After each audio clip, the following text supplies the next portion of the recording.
This is the Harrier, and this is the device that keeps it from doing this.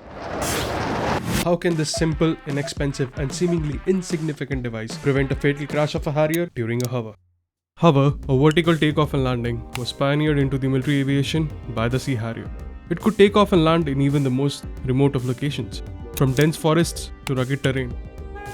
And just like the Spanish Inquisition, the Harrier could operate from places nobody expected. However, this remarkable capability came with a downside, which often led to it being referred to as the Widowmaker, as it was notoriously difficult to fly due to its unique design. Well, to be fair, the pilots were not only challenged with the hovering aspect of the jet, but they also had to deal with the effect of inlet momentum drag, which was the eventual cause of the majority of the crashes during the hover. This effect is not isolated to the Harrier. In fact, it affects every aircraft with a jet engine.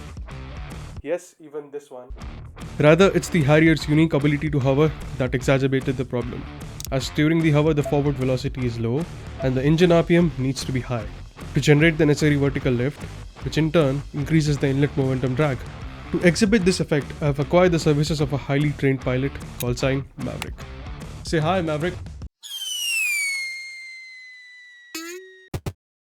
I'm not paying for that.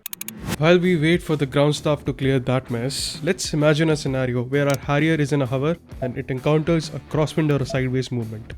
Due to the low speed and high engine RPM, a sideways force gets introduced. This results in a sudden and drastic increase of lift on one wing, due to an effect known as rolling moment due to side slip. This rolling moment can be so extreme that it overpowers the control surfaces and leads to a catastrophic outcome, leaving the pilot with minimal margin for error or even a possibility of ejection, given the close proximity to the ground during the hover.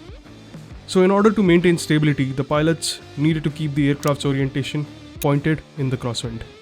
Isn't that right, Maverick? And since not every pilot is as skilled as Maverick, even though he crashed the Harrier, clearly some exotic technology was called for to help the pilots, right?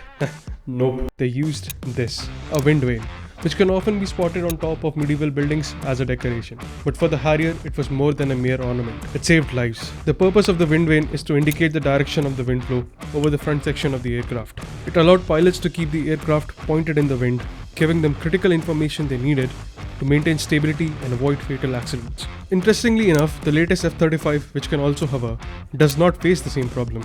And if anyone knows the reason for it, feel free to share it with the rest of the class. And for those who cherish adventures, watch this video next on the flight to the edge of space.